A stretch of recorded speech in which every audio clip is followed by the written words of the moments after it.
This story is titled, My Parents Forced Me to Do Terrible Things to Myself Because They Thought It Was Fair Since My Sister Did the Same, so I left their house and got my payback. Sup Reddit, my name is Maya, and I'm an 18-year-old woman living with what I can only describe as a completely dysfunctional family. My mother Linda is 45 years old, my father David is 47, and my little sister Chloe just turned 16. On paper, we should be doing pretty well financially. My dad works as a construction project manager for the city and makes decent money for our area here in Tampa. You'd think that would mean we're comfortable and stable, right? Unfortunately, you'd be completely wrong. The problem isn't my dad's income. It's that my mom and Chloe are literally the most materialistic, entitled people I have ever encountered. I'm not exaggerating when I say that their spending habits and attitudes have created a toxic environment in our household. Let me give you some concrete examples of just how messed up our family dynamic really is.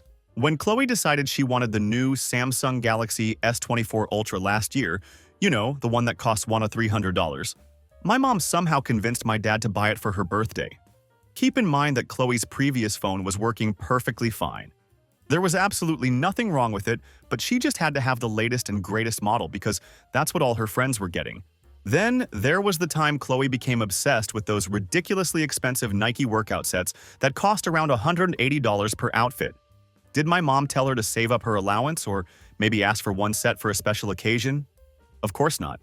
Instead, she took Chloe on a shopping spree and bought her 6 complete outfits in different colors. That's over $1,000 spent in one afternoon on workout clothes for a teenager who barely exercises. The most outrageous example happened when Chloe decided she needed an entirely new wardrobe for her junior year of high school. My parents dropped approximately $2,200 at the mall in a single day, buying her everything from designer jeans to expensive makeup to brand-name shoes. It was absolutely insane to watch them justify spending that much money on clothes for someone who grows out of everything within a year. Meanwhile, I've been working a part-time job at Walmart since I turned 17, making $14.25 an hour, just to afford my own basic necessities. I buy my own clothes, my own school supplies, and even my own food half the time. I remember asking my mom once if she could help me get money for a new pair of jeans because mine had developed holes and were honestly embarrassing to wear to school. Her response was completely dismissive. You have a job, Maya. It's time to learn financial responsibility. This conversation happened literally 1 week after she had spent $420 on a designer purse for herself. The hypocrisy was so blatant that I couldn't even process it at first. Here I was asking for help with basic clothing needs, and she was lecturing me about financial responsibility while carrying around a purse that cost more than I make in 3 weeks of work. The favoritism in our household has always been glaringly obvious, but it's gotten worse over the years. Chloe has consistently been treated like the golden child who can do no wrong. She gets whatever she wants, whenever she wants it, without question or hesitation. She has never held a job in her entire life, never had to save up for anything she desired, and has never once been told no when asking for something expensive. Basically, she's grown up as a completely spoiled brat who genuinely believes the world revolves around her every whim and desire. My mother enables this behavior constantly, always jumping to fulfill Chloe's every request and justifying the excessive spending as investing in her happiness or making sure she doesn't feel left out. It's created a monster, honestly. Chloe expects everything to be handed to her on a silver platter, and she becomes genuinely shocked and upset when things don't go exactly her way. I, on the other hand, am treated like the family disappointment that everyone has to tolerate until I turn 18 and finally move out. This treatment makes absolutely no sense when you consider the facts objectively. I consistently get better grades than Chloe, maintaining a solid GPA while working part-time. I actually contribute to household chores without being asked, unlike my sister who acts like cleaning her own room is some kind of major hardship. I'm responsible with money, respectful to my parents, and I've never caused any serious problems or drama. Yet somehow, my parents seem to view me as an inconvenience they have to endure, rather than a daughter they should be proud of. The contrast in how they treat us is so stark that sometimes I wonder if I'm actually adopted, because there's no other logical explanation for such blatant favoritism. Now that you understand the completely dysfunctional background of my family situation, I can tell you about the hair disaster that started this entire mess and led to one of the most ridiculous conflicts I've ever been involved in. Chloe has always been blessed with absolutely gorgeous jet black hair that honestly looked like something out of a Disney princess movie. I'm talking about thick, shiny, healthy hair that cascaded down to her mid-back in perfect waves. She received compliments on it constantly from friends, family members, and even strangers, but she never seemed to truly appreciate what she had. Instead, she was always complaining that her hair was boring, too dark, or too plain. She spent countless hours browsing social media, obsessing over different hair colors and styles, and constantly talking about wanting to dye it some dramatic new shade. About 7 weeks ago, Chloe became completely obsessed with this Instagram influencer who had platinum blonde hair, and I mean the kind of white blonde that's almost silver in certain lighting. It was an extremely dramatic look that required serious professional expertise to achieve safely. Chloe decided that this was exactly what she wanted and immediately started begging my mom to take her to a salon to get the transformation done. Here's the thing that anyone with even basic knowledge about hair care understands. Going from jet black to platinum blonde is one of the most difficult, time-consuming, and expensive color changes you can possibly attempt. We're talking about a process that requires multiple sessions spread out over several months, with each session costing hundreds of dollars. The total cost would probably be somewhere between $900 and $1,600, depending on the salon and how many sessions were needed to achieve the desired result safely. My mom actually did her due diligence this time and looked into the process properly. She called around to several reputable salons in our area and got quotes for the dramatic color transformation Chloe was demanding. When she found out how much it would actually cost to do the job correctly and safely, even she balked at the price tag. For once in her life, she told Chloe that they would have to wait and save up for such an expensive procedure. She suggested that maybe they could plan to do it over the summer, when they'd have more time and money to dedicate to the process. But here's where Chloe's spoiled, impatient nature really showed itself. She couldn't handle being told to wait for something she wanted. The idea of delaying gratification for even a few months was completely foreign to her after 16 years of getting everything immediately. She had been watching YouTube videos of people bleaching their own hair at home, and had convinced herself that the process couldn't possibly be that difficult. How hard could it be, she kept saying, completely ignoring the fact that professional colorists go through years of training specifically because hair chemistry is incredibly complex. This disaster happened on a Friday night while I was working my usual closing shift at Walmart. I typically work Thursday and Friday nights because the pay is slightly better for evening shifts, and I need every extra dollar I can get. I was there until about 11 p.m., dealing with the usual end-of-week rush and cleaning up the store for the weekend.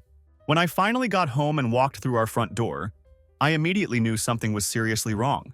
There was this awful, overwhelming chemical smell that hit me like a wall. The kind of harsh, burning odor that makes your eyes water and your throat burn. It was so strong that I could smell it from the entryway, which meant whatever had happened was pretty catastrophic. I found my mom in the kitchen, pacing around frantically while talking on her phone.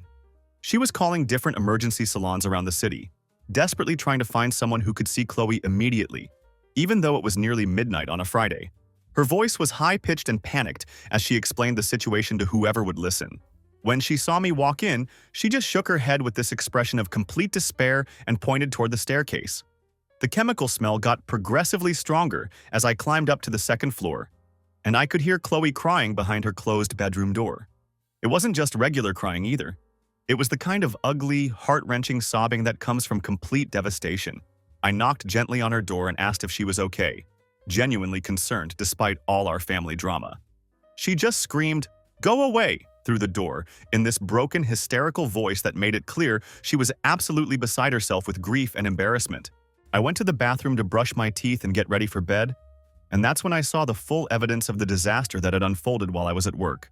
There was hair everywhere, and I mean absolutely everywhere you could imagine. The sink was clogged with clumps of damaged hair in various lengths and colors. The counter was covered with more hair, along with splashes of bleach and what looked like chemical burns on the surface. The floor was littered with hair that ranged from black to this horrible brassy orange-yellow color that looked nothing like the platinum blonde Chloe had been aiming for. Even the walls somehow had hair stuck to them, probably from when Chloe was frantically trying to assess the damage and pieces of her destroyed hair were flying everywhere.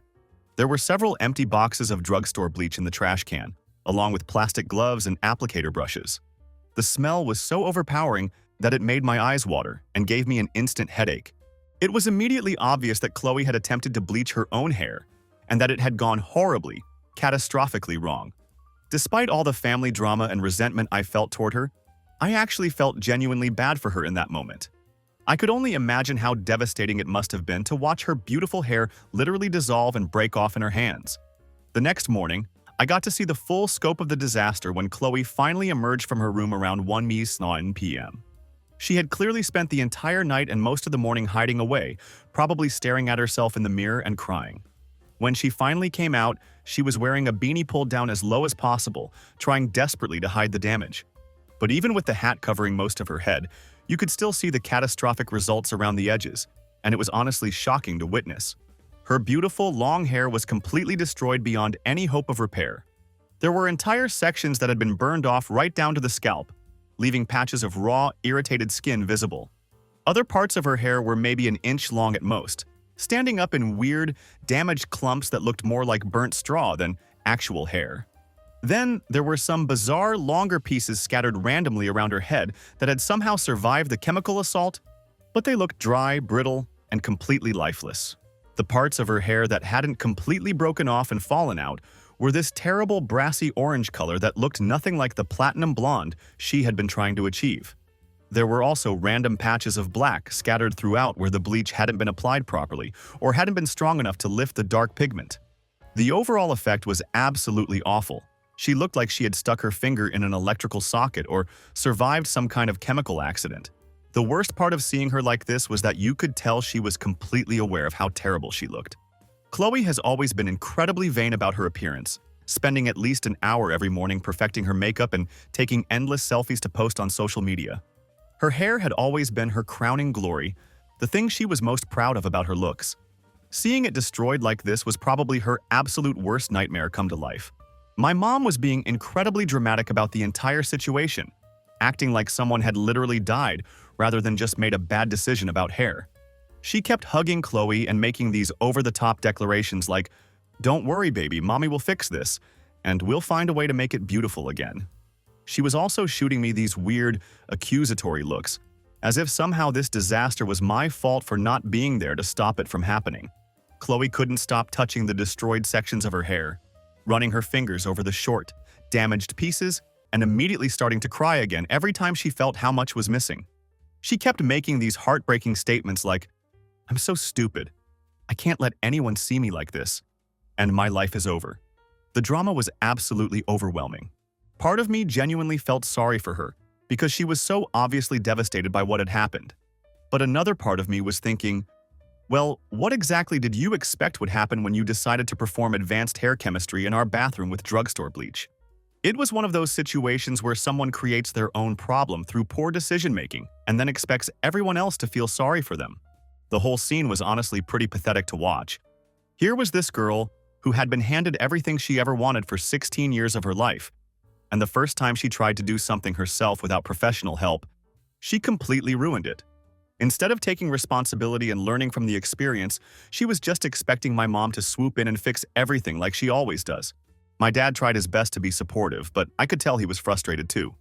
When he saw the disaster zone that used to be our bathroom and found out how many expensive hair products Chloe had wasted in her failed experiment, he made some comment about the importance of thinking before acting. This immediately set Chloe off into another round of hysterical crying, because apparently even the mildest criticism was too much for her to handle in her current state. The situation got even more ridiculous when Chloe refused to leave the house for several days afterward. She called in sick to school on Tuesday and Wednesday, claiming she had some kind of stomach bug that was keeping her home. In reality, she was just too embarrassed about her hair to face her friends and classmates. She wouldn't even come downstairs for family meals, instead staying locked in her room and wallowing in self-pity about the consequences of her own actions. By Thursday, my mom had finally managed to secure Chloe an emergency appointment at this incredibly expensive salon downtown called Elite Hair Studio. This place is one of those ultra-high-end establishments where even a basic cut and style costs $190, and they primarily cater to wealthy housewives and Instagram influencers who have money to burn on their appearance. It's definitely not the kind of place our family would normally go to, but desperate times apparently called for desperate measures. I had to work that afternoon, so I couldn't accompany them to the appointment even if I had wanted to. But my mom kept sending me text message updates throughout the entire day, as if I was supposed to care deeply about Chloe's self-inflicted hair crisis while I was busy actually working and earning money. The first text came around noon.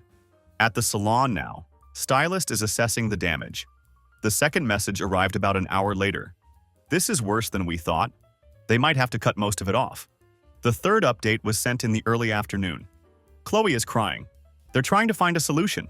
I didn't bother responding to any of these dramatic updates because, honestly, I was busy doing my actual job while they were dealing with the consequences of Chloe's stupidity and impatience.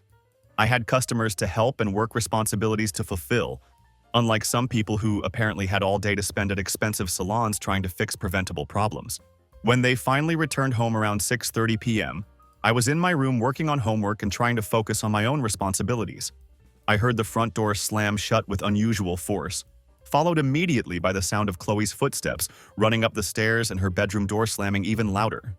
Then I could hear my mom on the phone with my dad, and from her tone of voice, it was clear that she was not happy with how the salon visit had gone.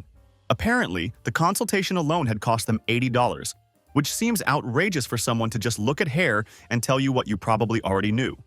The stylist, whose name was Rebecca, according to my mom's phone conversation, had basically delivered the news that Chloe's hair was damaged beyond any possibility of repair. The bleach had literally fried the hair shaft at a molecular level, causing it to break off at different lengths and creating irreversible damage. There was absolutely no way to fix the existing hair or even it out without cutting most of it off and starting completely over. Rebecca had recommended what she called a reset cut, which was essentially a professional way of saying that they needed to buzz almost all of Chloe's remaining hair off and let it grow back healthy from scratch. She explained that trying to work with the chemically damaged hair would only cause more breakage and make the overall appearance even worse than it already was. My mom had apparently pitched an absolute fit about this recommendation, demanding that the salon do something to save Chloe's hair regardless of the cost. She kept insisting that money is no object, and we're willing to pay whatever it takes. But Rebecca had to explain the harsh reality that some things simply cannot be fixed with money. Chemical damage is chemical damage, and no amount of expensive treatments or procedures can undo the molecular destruction that had already occurred. In the end, they had no choice but to go with the buzz cut because there literally wasn't any other viable option. The whole ordeal ended up costing them a staggering $475. This included $80 for the initial consultation, $215 for the actual cutting service, and another $180 for specialized shampoos and conditioning treatments that were supposedly designed to help her hair grow back healthier and stronger. $475.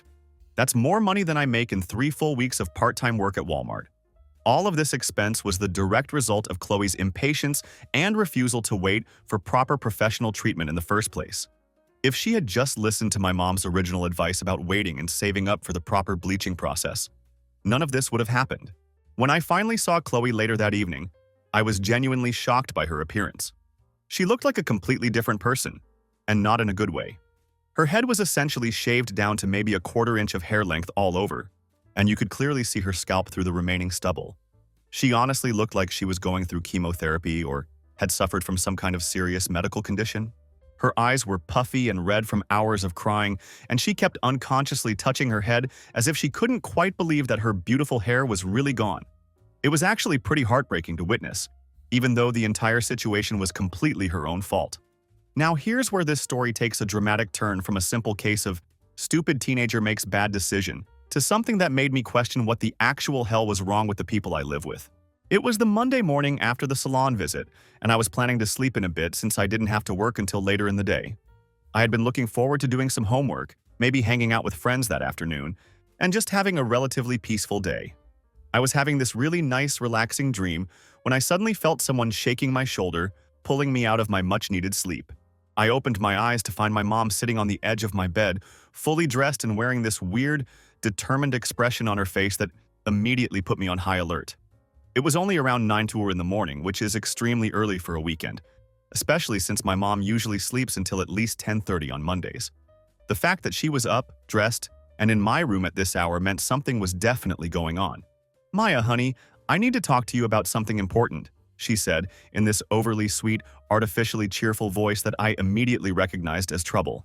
My mom only uses that particular tone when she wants something from me, and it's never something I'm going to like. I sat up in bed, still half asleep and trying to process what was happening. I mumbled something like, "What's going on?" while rubbing my eyes and trying to wake up properly. She took a deep breath, as if she was preparing to deliver some kind of significant news, and then said, "Your sister is really struggling right now with her new look, and she asked me to talk to you about something special." At this point, I was thinking that maybe Chloe wanted me to help her pick out some cute hats or scarves to cover her buzzed head while her hair grew back.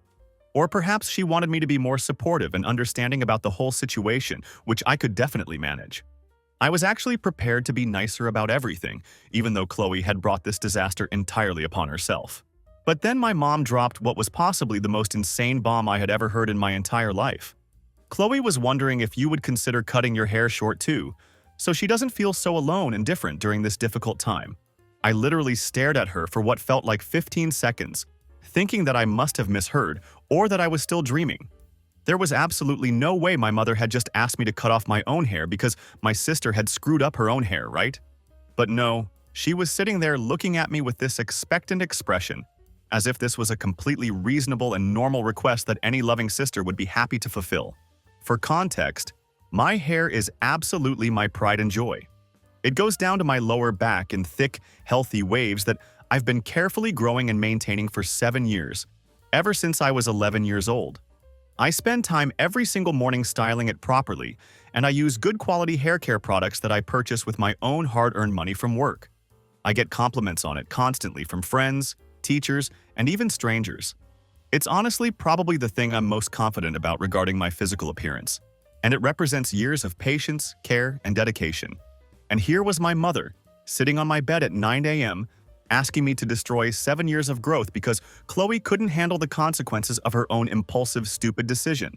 "Are you serious right now?" I asked, because I genuinely couldn't believe what I was hearing. This had to be some kind of joke or misunderstanding. There was no way they actually expected me to mutilate my own beautiful hair to make Chloe feel better about ruining hers. My mom immediately got defensive, which told me that she knew exactly how ridiculous this request was. "Maya, your sister is going through a really hard time right now," she said in that patronizing tone she uses when she's trying to guilt me into something. "She's embarrassed and self-conscious about her appearance, and seeing your beautiful long hair every day is making her feel even worse about herself." I pointed out what should have been completely obvious to any rational person. "Mom, Chloe did this to herself. She chose to bleach her own hair even though you told her to wait and get it done professionally. Why should I have to suffer and sacrifice because she made a bad decision?"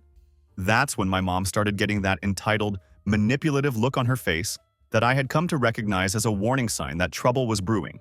It was the same expression she wore whenever she was about to say something completely unreasonable while expecting me to go along with it without question. "It's just hair, Maya," she said dismissively, as if she was talking about something completely insignificant. "It'll grow back eventually." This gesture would mean so much to Chloe during this really difficult time in her life. "It would take years to grow back," I replied, getting more upset by the second. "I've been working on growing my hair out for 7 years. You're asking me to throw all of that away for what, exactly? So Chloe can feel better about ruining her own hair through her own stupid decision?" My mom actually rolled her eyes at me. She literally rolled her eyes like I was being some kind of unreasonable, dramatic teenager, and then said, "You're being so overdramatic about this. It's not like you do anything special with your hair anyway. You just wear it down most of the time." This statement was completely and utterly false, by the way. I actually spend significantly more time and effort on my hair than Chloe ever did on hers. I curl it, I braid it, I put it up in different elaborate styles depending on the occasion. I research different techniques online and practice new looks. I invest in quality products and treatments to keep it healthy. But apparently, none of that effort or care mattered to my mom when she was trying to guilt me into sacrificing it for Chloe's emotional comfort. "The answer is no," I said as firmly and clearly as possible. "I am not cutting my hair." When I continued to refuse her ridiculous request, my mom's sweet facade completely dropped, and she started showing her true colors. The mask came off entirely, and I could see the manipulative, entitled person she really was underneath all the fake maternal concern.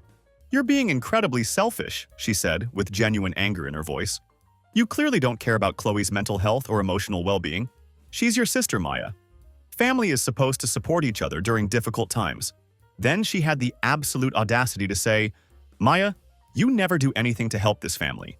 The least you could do is make this small sacrifice for your sister." Small sacrifice. 7 years of careful hair growth was apparently a small sacrifice in my mother's twisted worldview. I was getting really angry at this point because the sheer hypocrisy and unfairness of the situation was becoming overwhelming. Then, she pulled out the guilt trip tactics that she always resorted to when logic and reason weren't working in her favor. Chloe specifically asked for you to do this because she looks up to you as her big sister. She thought you'd understand what she's going through and want to help her feel less alone.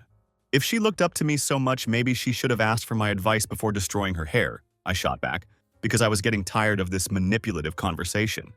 My mom really didn't like that response. She got this nasty, vindictive look on her face and said, "Fine, Maya, but don't come crying to me when Chloe won't talk to you anymore, and don't expect any help from me when you need something." That felt like a direct threat, which made me even angrier than I already was. She was basically saying that if I didn't mutilate my own hair to make Chloe feel better about her own mistake, I would be punished for it. The emotional manipulation was so blatant and cruel that I couldn't believe this was actually happening. After my mom left my room in a huff, I thought that would be the end of this insane conversation. Surely they would realize how unreasonable they were being and drop the subject entirely. But oh no, these people were apparently just getting started with their campaign of emotional manipulation and guilt tripping. About an hour later, Chloe herself came into my room to continue the assault on my sanity. She had clearly been crying again because her eyes were all red and puffy. She was wearing a beanie pulled down low to hide her buzzed head, and she sat on the edge of my bed with this pathetic, wounded expression that was clearly designed to make me feel sorry for her. "Maya, I know this is a really big thing to ask, but I'm genuinely struggling right now," she said in this small, sad voice that was obviously calculated to tug at my heartstrings. "Every time I look in the mirror, I want to cry. And when I see your beautiful hair, it just reminds me of everything I lost and makes me feel even worse about myself." When I still refused to agree to her ridiculous request, she started getting manipulative in a different way. "If you really loved me as your sister, you'd help me through this difficult time. It would mean absolutely everything to me if we could go through this experience together." When I continued to stand my ground and refuse her request, she started getting even more manipulative and guilt-trippy. "You're so lucky, Maya," she said with this bitter edge to her voice. "You have naturally pretty hair and you don't even appreciate it. You just take it for granted like it's no big deal." "I don't take it for granted," I replied firmly. "I've been taking careful care of it and growing it out for 7 years. Just because you decided to destroy yours with bleach doesn't mean I should destroy mine too." That response made her start crying again, which was apparently her go-to strategy when logical arguments weren't working in her favor. She said I was being mean and cruel, that she thought I would understand her situation and be more supportive. Then she dramatically ran back to her room and slammed the door like a petulant child who wasn't getting her way. Within 10 minutes, my mom was back in my room, absolutely furious about how I had supposedly treated Chloe. "How could you be so cruel to your sister when she's already hurting?" she demanded. "She came to you for support and understanding, and you just made her feel even worse about herself." The next few days in our household were absolutely miserable for everyone involved. Chloe completely stopped speaking to me, giving me the silent treatment like we were in elementary school. She would walk right past me in the hallways without acknowledging my existence. When we happened to be in the same room, she would make passive-aggressive comments loud enough for me to hear, saying things like, "I guess some people only care about themselves," and "It must be nice to be so selfish and not care about family." My mom was even worse in her behavior toward me. She started making constant snide remarks about my hair and my supposed vanity. She would say things like, "Some people are just so vain and self-centered, and I raised one daughter to be caring and compassionate, and one to be completely selfish." She would make these comments just loud enough for me to hear, but then pretend she was talking to herself or to Chloe when I confronted her about it. She also started being extra nice to Chloe in front of me, like she was trying to demonstrate what I was missing out on by not supporting my sister. She would offer Chloe special treats, compliment her on other aspects of her appearance, and basically overcompensate for the hair situation by showering her with even more attention and affection than usual. The absolute worst part of this whole ordeal was when my dad got involved in the manipulation campaign. My mom had obviously been working on him behind the scenes, filling his head with her version of events and convincing him that I was being unreasonable. He came to me one evening while I was doing homework and suggested that maybe I could meet Chloe halfway by cutting my hair to shoulder length instead of keeping it long. "It would still be a nice, attractive length," he said, clearly uncomfortable with the conversation. "But it would show Chloe that you care about her feelings and want to support her during this difficult time." I was genuinely disappointed in my dad for getting sucked into this ridiculous drama. He had always been the more reasonable and logical parent in our family, But now he was buying into my mom and Chloe's emotional manipulation too. Dad, why should I have to change anything about myself because Chloe made a bad choice? I asked him directly. This doesn't make any sense. He got visibly uncomfortable and started talking about family harmony and how sometimes we need to make sacrifices for the people we love. But I could tell that his heart really wasn't in this conversation, and that my mom had obviously pressured him into talking to me about it. The tension in our house became absolutely unbearable. Chloe continued her childish, silent treatment, which was honestly kind of a relief because at least she wasn't actively being mean to me. But my mom more than made up for Chloe's silence with her constant passive-aggressive comments and hostile behavior. She started giving me extra household chores as punishment for not helping Chloe. Suddenly, I was responsible for doing all the dishes every night, taking out all the trash throughout the week, and cleaning the bathrooms every weekend. When I pointed out that this wasn't fair and that Chloe should be contributing equally to household maintenance, my mom said, "Well, if you're not going to contribute to this family emotionally, you can at least contribute physically." She also started forgetting to buy things that I needed from the store. When I asked her to pick up more shampoo for me during her weekly grocery run, she would come home with expensive hair products for Chloe, but claimed she had completely forgotten about mine. When I needed money for a school field trip, she said the family budget was tight and we couldn't afford it, even though she had just purchased Chloe a $160 synthetic wig the day before. The wig situation became another whole dramatic episode that perfectly illustrated how ridiculous my family's priorities had become. My mom decided that Chloe needed several different wigs to help her feel confident and attractive while her natural hair grew back from the disaster she had created. They went on a special wig shopping expedition and came home with 3 different synthetic pieces that cost a fortune. The first wig was long and blonde, mimicking the platinum look that Chloe had originally been trying to achieve when she destroyed her real hair. The second was a medium-length brown wig that was supposed to look more natural and everyday appropriate. The third was a short red wig that was apparently for when she wanted to experiment with a fun, bold look. The total cost for all 3 wigs was over $430, which is an absolutely insane amount of money to spend on fake hair. Chloe was acting like these cheap synthetic wigs made her look absolutely amazing, constantly taking selfies and posting them on Instagram with captions like, "New look, new me," and "Sometimes change is good for the soul." It was so obviously fake and performative, but my mom was eating it up completely. She was commenting on all of Chloe's social media posts about how beautiful and confident she looked, acting like this whole experience had been some kind of positive transformation rather than the result of a stupid mistake. Meanwhile, I'm still working my part-time job at Walmart just to afford basic necessities like decent shampoo and school supplies, while they're blowing hundreds of dollars on synthetic wigs to fix a problem that Chloe created entirely by herself. The hypocrisy and unfairness of the situation was becoming more obvious every single day. The breaking point in this whole ridiculous drama came about 2 weeks into the silent treatment and passive-aggressive punishment campaign. I was in the kitchen making myself a simple sandwich for lunch when my mom came in and started making her usual snide comments designed to make me feel guilty and terrible. "Oh, look, Maya's actually gracing us with her presence in the common areas of the house," she said with obvious sarcasm. "Usually she's too busy admiring herself in the mirror to spend time with her family." I tried to ignore her commentary and continue making my lunch, but she wasn't finished with her little performance. She kept going with her passive-aggressive attacks, saying things like, "You know, your father works incredibly hard to provide for this family and give you girls everything you need. All we asked was for one small gesture to help your sister feel better during a difficult time, but I guess some people are just too selfish to make even the tiniest sacrifice for their family." That's when I finally reached my breaking point and completely lost my patience with this insane situation.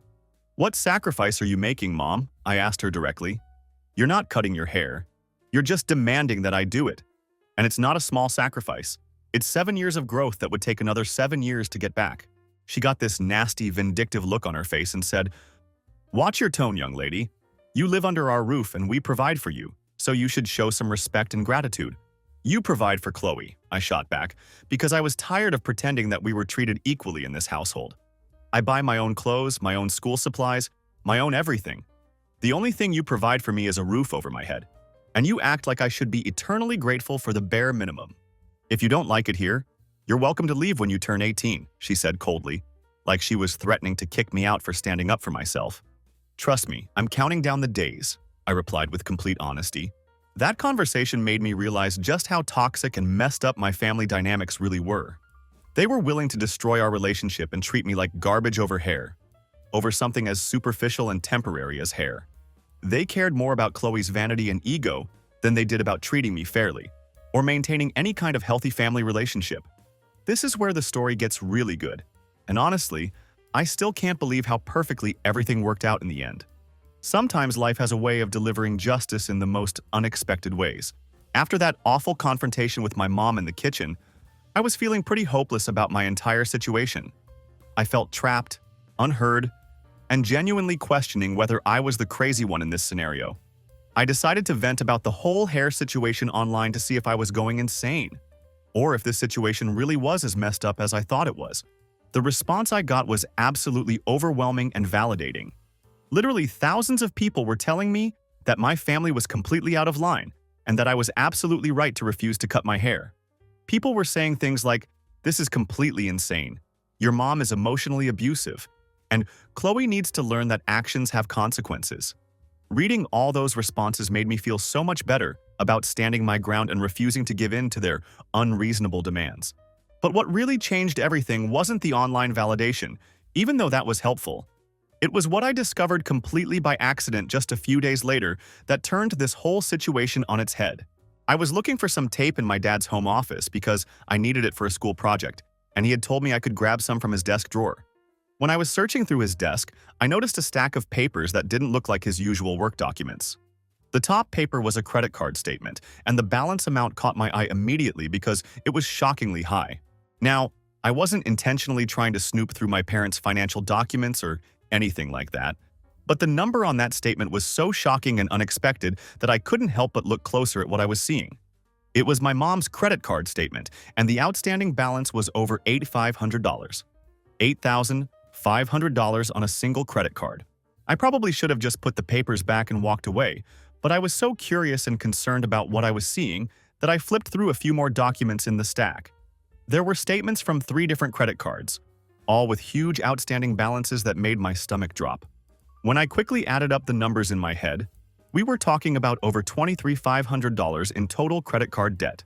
But here's the part that really shocked me and made everything make sense. When I looked at the individual charges on these statements, it was all stuff for my mom and Chloe.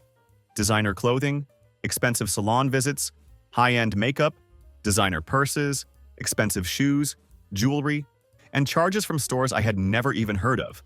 Probably because they were too expensive for normal people to shop at regularly, I started taking pictures of the statements with my phone, not really sure what I was going to do with this information, but knowing instinctively that this was important evidence of something seriously wrong. As I was looking through the documents more carefully, I noticed that some of the payment dates and amounts seemed weird and inconsistent, like payments were being made from different accounts at strange intervals. That's when I found the bank statements that were mixed in with the credit card bills, and everything became even more alarming.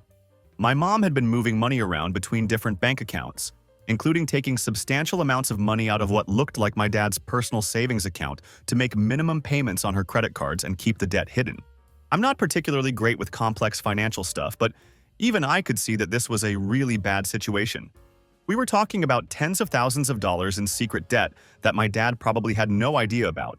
Plus, my mom had been essentially stealing money from his savings to cover up her irresponsible spending habits. I sat there in my dad's office for about 20 minutes, just staring at these financial documents and trying to process the magnitude of what I was seeing.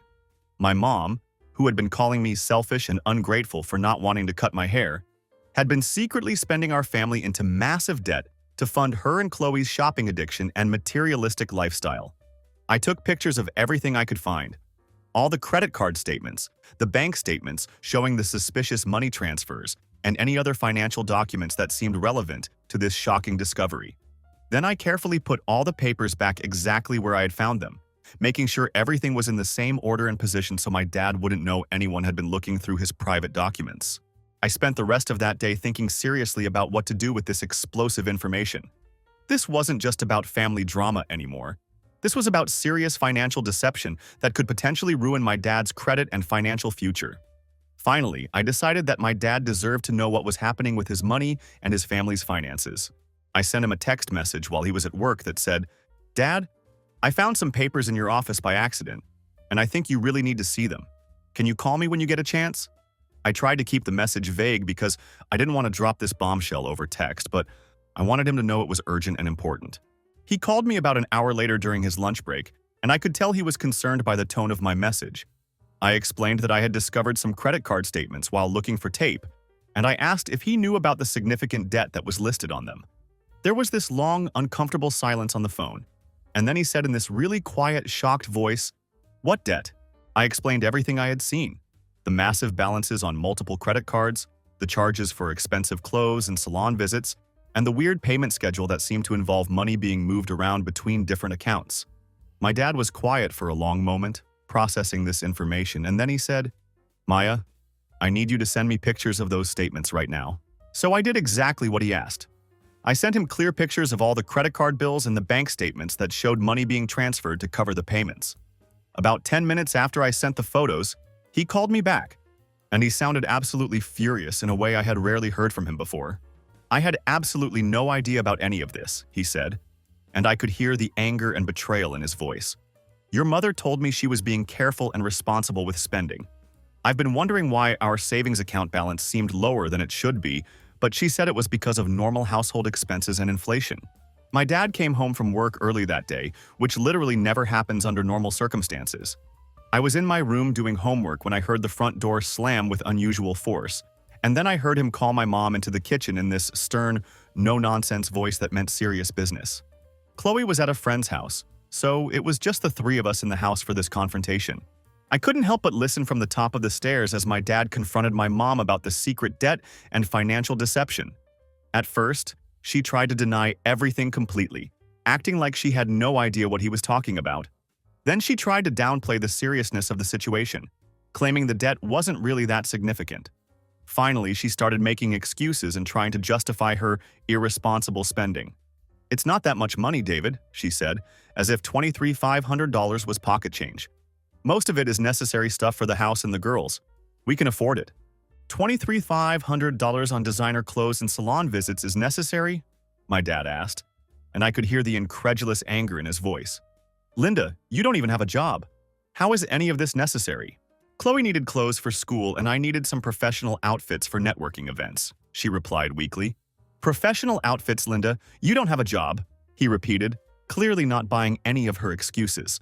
The argument went on for over an hour, with my mom continuing to try to justify the excessive spending by saying things like, "We can afford it," and "The girls deserve nice things." But my dad wasn't buying any of her rationalizations, especially when he realized that she had been secretly taking money from his retirement savings account to make the minimum payments and hide the debt from him.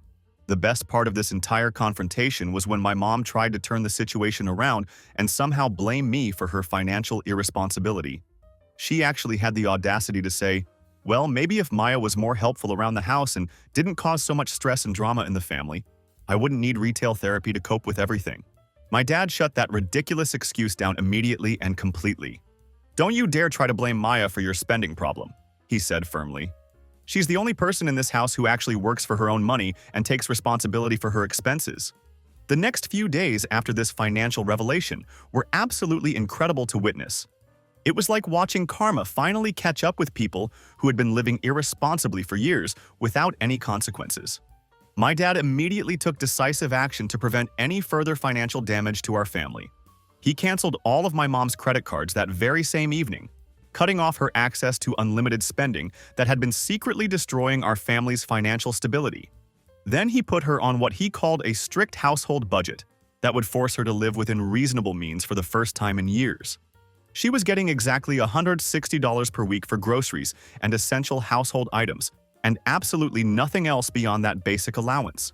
Chloe's weekly allowance, which I discovered had been an absolutely ridiculous $110 per week for doing literally nothing around the house, got slashed down to a much more reasonable $25. No more spontaneous shopping trips to expensive stores, no more high-end makeup purchases, no more designer anything. The days of unlimited spending and instant gratification were officially over. The immediate change in both my mom's and Chloe's attitudes was absolutely hilarious to observe. Suddenly, my mom was being incredibly nice to me, asking how my day had been and offering to help with my homework.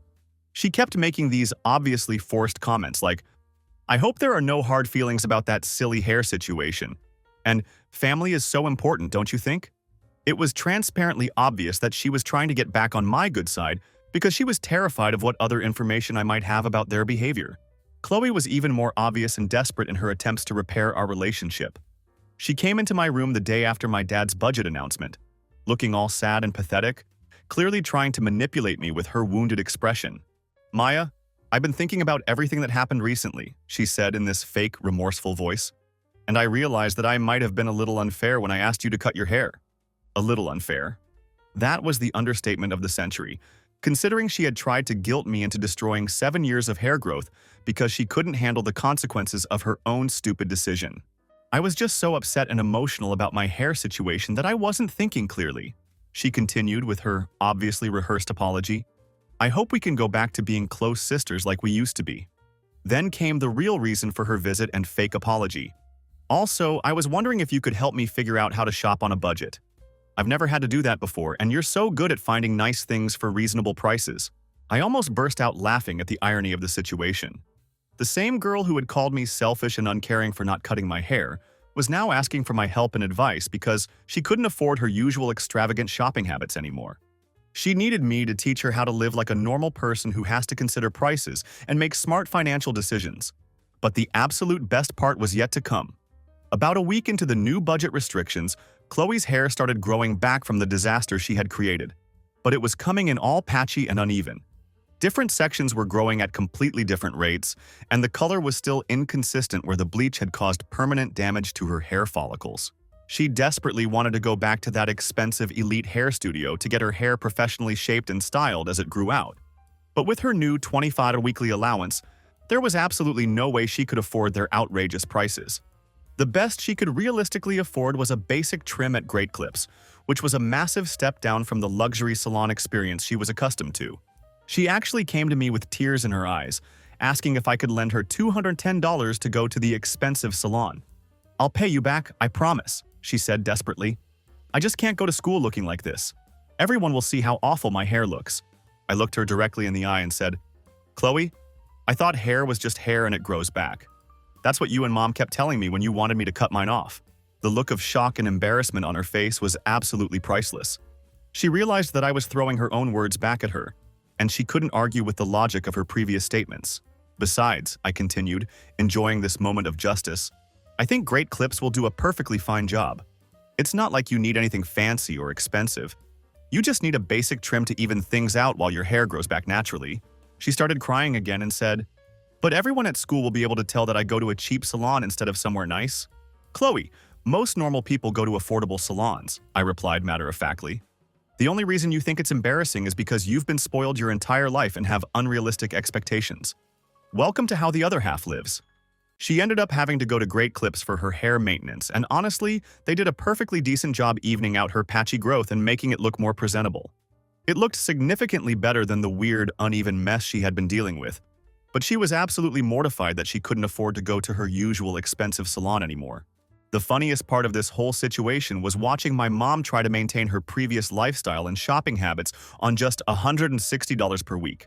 She kept complaining constantly that the budget wasn't enough money to properly feed a family of 4, but my dad pointed out the obvious fact that I bought my own food about half the time anyway, with money I earned from my job. She tried multiple times to negotiate for a higher weekly budget, promising that she would be more careful and responsible with spending if he would just give her a little more money to work with. But my dad had done the math and calculated that she had been spending an average of $850 per week on non-essential items. $850 per week. That's more money than many people make in total gross income, and she had been blowing it on designer clothes and unnecessary luxuries. "You can have a higher budget when you get a job and start contributing to the household income," my dad told her firmly. "Until then, you get enough money for groceries and basic household necessities, and that's it." My mom actually had the nerve to respond with, "But David, I can't possibly get a job. I need to be available for the girls when they need me." "Maya works and still manages to keep her grades up and help around the house," my dad replied without missing a beat. "And Chloe is 16 years old, not 5. She doesn't need a full-time babysitter following her around." Within just 2 weeks of the new budget being implemented and enforced, both my mom and Chloe were treating me completely differently. The change was so dramatic that it was almost comical to witness. My mom started asking for my advice on where to shop for groceries to stretch the weekly budget as far as possible. Chloe wanted me to teach her how to do her own manicures at home instead of going to expensive nail salons every week. The absolute best moment in this entire saga came when Chloe finally admitted that asking me to cut my hair had been wrong. She said, and I quote exactly, "I realize now that I was just upset and emotional, and I was trying to make everyone else as miserable as I was feeling. That wasn't fair to you, and I'm sorry." It still wasn't a completely genuine or heartfelt apology, but it was the closest thing I was ever going to get from her, and at least she was acknowledging that her behavior had been wrong and unfair. My mom never did apologize directly for the hair situation or for any of the cruel things she had said to me during those awful weeks. But she completely stopped making snide comments about my appearance or my supposed vanity. In fact, she started complimenting my hair regularly, saying things like, "Your hair looks so healthy and beautiful, Maya," and "You really take such good care of yourself." It was obvious that she was trying to stay on my good side because she was terrified that I might tell my dad about other things they had said or done. It was clear that both of them were walking on eggshells around me because they had no idea what other information I might have discovered or what I might reveal to my dad in the future. They were being extra careful to treat me well and avoid any conflicts that might prompt me to share more details about their behavior. The whole situation taught me that sometimes the best revenge is simply letting people face the natural consequences of their own actions. My mom and Chloe had been living in this protected bubble where they could spend whatever they wanted and treat people however they wanted without facing any real repercussions or accountability. But when my dad found out about the massive debt and put his foot down with strict financial boundaries, they suddenly had to live in the real world like everyone else. They had to consider prices, make difficult choices, and live within their means for the first time in years. And they absolutely hated every minute of it, which was honestly satisfying to watch after everything they had put me through. My hair, by the way, is still long and beautiful. I actually started taking even better care of it after this whole ordeal, because I realized how much it truly means to me and how important it is to stand up for the things that matter to you. I get compliments on it all the time from friends and strangers. And now when people ask about my hair care routine, I jokingly tell them that the secret is not destroying it with drugstore bleach because you're too impatient to wait for professional help. Chloe's hair is slowly growing back, but it's going to take at least 2 full years to get back to anywhere near the length and health it had before she completely destroyed it with her impatient bleaching experiment. Every time she complains about how slow the growth process is or how unhappy she is with her current appearance, I make sure to remind her that she's actually lucky her hair is growing back at all. Some people who damage their hair as severely as she did end up with permanent bald spots, or areas where the hair follicles are so damaged that nothing will ever grow back properly. The family dynamic in our household is still somewhat weird and tense, but it's actually better in many important ways. My dad now has complete control over the family finances, which means we're actually saving money for important things like emergencies and my college expenses, instead of blowing everything on designer clothes and unnecessary luxuries that nobody really needed. My mom eventually got a part-time job at a local boutique, which she complains about constantly, but which has actually been really good for her character development. She's learning what it's like to work for money and to have a boss who expects her to show up on time and contribute something valuable. The experience has been humbling for someone who spent years thinking she was entitled to spend money she didn't earn. Chloe is also slowly learning that she can't just expect everything to be handed to her without any effort or contribution on her part. She got a babysitting job with our neighbors and is actually earning her own spending money for the first time in her entire life. It's been interesting to watch her discover what it feels like to work for something you want, instead of just asking for it and receiving it immediately. As for me, I'm still counting down the days until I graduate from high school and can finally move out of this house to start my adult life. But at least now I know that when I do leave, it will be on my own terms, with my long, beautiful hair completely intact and my dignity fully preserved.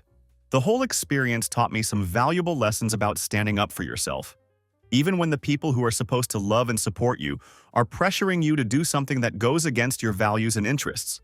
Sometimes you have to be willing to endure conflict and temporary discomfort in order to protect what's important to you. I also learned that financial irresponsibility and entitlement have a way of catching up with people eventually. You can live beyond your means and treat people poorly for a while, but eventually reality has a way of forcing you to face the consequences of your choices. Looking back on this entire drama, I'm actually grateful that it happened, even though it was stressful and unpleasant at the time. It showed me exactly what kind of people my mom and sister really are when they don't get their way. and it taught me that I can trust my own judgment even when everyone around me is telling me I'm wrong. I've also gained a lot of confidence in my ability to handle difficult situations and stand up for myself when necessary. The next time someone tries to manipulate me or pressure me into doing something I don't want to do, I'll be much better prepared to handle it. And honestly, every time I look in the mirror and see my beautiful, healthy hair, I'm reminded that I made the right choice.